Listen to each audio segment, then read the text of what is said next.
ओम नमः शिवाय ओम नमः शिवाय ओम नमः शिवाय ओम नमः शिवाय ओम नमः शिवाय ओम नमः शिवाय ओम नमः शिवाय ओम नमः शिवाय ओम नमः शिवाय ओम नमः शिवाय ओम नमः शिवाय। दोनों हाथ तुले ताली शिवाय ओम नमः शिवाय ओम नमः शिवाय ओम नमः शिवाय ओम नमः शिवाय ओम नमः शिवाय ओम नमः शिवाय ओम नमः शिवाय ओम नमः शिवाय ओम नमः शिवाय ओम नमः शिवाय ओम नमः शिवाय ओम नमः शिवाय ओम नमः शिवाय ओम नमः शिवाय ओम नमः शिवाय ओम नमः शिवाय ओम नमः शिवाय ओम नमः शिवाय ओम नमः शिवाय।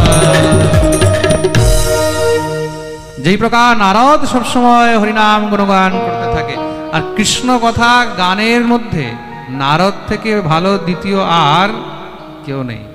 নারদের থেকে ভালো কৃষ্ণ কথা গুণগান অন্য কেউ করতে পারে না। প্রেম সে বলো।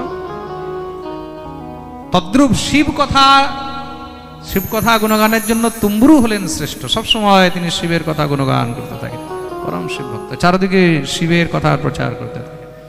তা তুম্বরুকে নিয়ে গেছেন, মহাদেব আদেশ করেছেন তুম্বরুকে, যাও তুমি চঞ্চলার স্বামীর নিমিত্তে তাকে কথা শ্রবণ করো। মা ভগবতী গৌরী আদেশ করেছেন, ভগবতী পার্বতী আদেশ করলেন। পার্বতীর আদেশ পেয়ে তখন গিয়ে তুম্বরু সেই বিন্ধ্যাচল পর্বতে সেই পিশাচকে আগে বেঁধেছে। কেন, পিশাচ তো এক জায়গায় টিকে থাকতে পারে না, চঞ্চল হয়। তাকে আগে এক জায়গায় বেঁধেছে, রুদ্র পাশ দিয়ে তাকে বন্ধন করে বেঁধে তৎপশ্চাৎ তাকে এক জায়গায় আগে বসিয়েছে। তৎপশ্চাৎ গিয়ে মহারাজ কথা আরম্ভ করলেন, আর সেই কথা শ্রবণ করতে করতে 9 দিন ব্যাপী এই কথা তাকে শোনানো হয়েছে। কতদিন? ভাগবত হলো 7 দিন, আর শিব কথা হলো 9 দিন। তো 9 দিন পর্যন্ত এই মহেশ্বর কথা শ্রবণ করানোর ফলে কি হলো?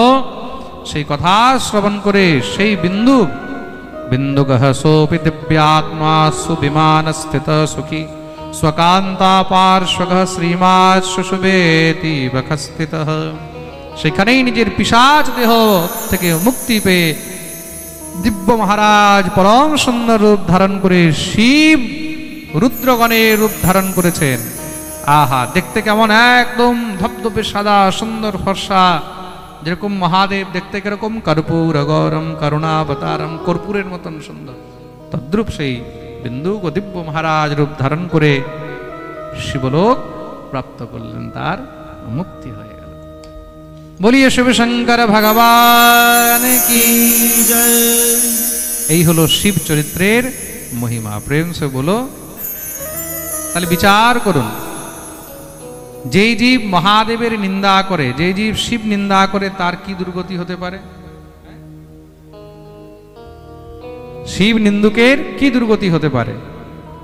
শিব কথার কত মহিমা, শিব চরিত্রের কতটা মহিমা। আজকে আমরা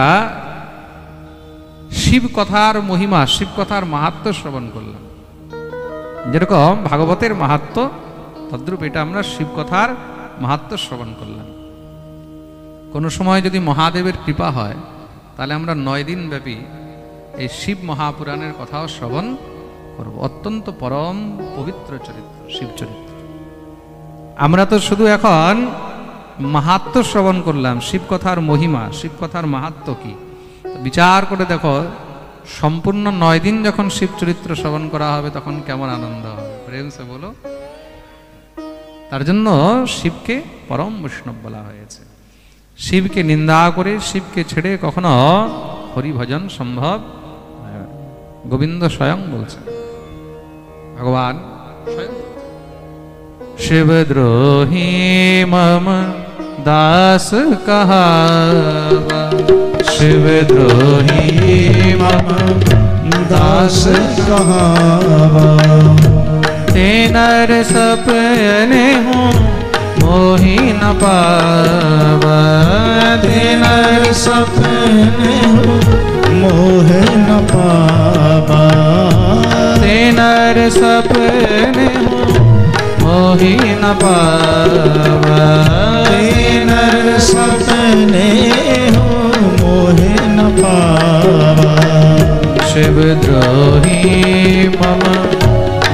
दास कहावा। शिवद्रोही मम दास कहावा। এই প্রকার চঞ্চুলা আর বিন্দুগের উদ্ধারের দিব্য কথা শ্রবণ করিয়েছেন, আর তারা আজও সেই শিবলোকে মহাদেবের সেবায় অনবরত বিরাজমান রয়েছেন। প্রেম সে বলো। আচ্ছা, আরেকটি জিনিস, শিবলোকে বসে তারা সেখানে পাচ্ছে কি? দেখুন, এটাও জেনে রাখুন। যেরকম কেউ যদি বৈকুণ্ঠে যায় সেখানে কি পায়? বৈকুণ্ঠে গেলে গোবিন্দের সেবা পায়, ঠাকুরের দ্বারপাল হয়ে যায়, হয়তো ঝাড়ুর সেবা পায়, হয়তো কোথাও মহারাজ পরিষ্কারের সেবা পায়, হয়তো কোথায় বৈকুণ্ঠের মধ্যে অন্য কোনো কিছু না কিছু সেবা পায়। গোলকে গেল, সেখানেও কিছু না কিছু সেবা পাবে। তো সেখানে শিবলোকের মধ্যে সেবা কি? শিবলোকের মধ্যে শিব আর পার্বতীর সেবা, আর সেবার পরে যতটা সময় বাঁচে ততটা সময় মহাদেবের মুখে শুধু হরি কথা শুনতে পায়। শিবলোকের মধ্যে শুধু একটি জিনিস চলছে কি? সবসময় হরি কথা চলছে। মহাদেব সেখানে নিজের কথা বলে না। মহাদেব কখনো বলে না আমি এই করেছি, আমি ওই করেছি, আমি সেই করেছি। কোন গ্রন্থে আজ পর্যন্ত মহাদেব বলেনি যে আমি এই করেছি, ওই করেছি। মহাদেবের সব সময় মুখে কৃষ্ণ কথা। মা পার্বতী শুনছেন, মহাদেব শোনাচ্ছেন। বাকি যত সব মহারাজ সেখানে রুদ্রগণ রয়েছেন, তারা সব শ্রোতা হয়ে বসে শুনতে থাকে। পার্বতী প্রশ্ন করে, মহাদেব উত্তর দেয়, আর বাকি সব রুদ্রগণরা সেখানে বসে শোনে। তা শিবলোকে তারা কি পায়?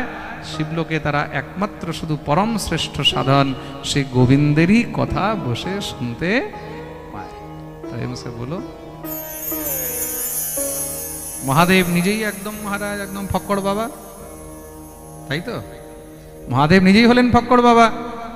সবসময় মুখে শুধু হরি কথা চলছে, কৃষ্ণ কথা চলছে। আর তার কাছে যারা থাকে তারাও মহাদেবের মুখ থেকে সবসময় কৃষ্ণ কথা, হরি কথার আনন্দ পেতে থাকেন। প্রেম সে বলো।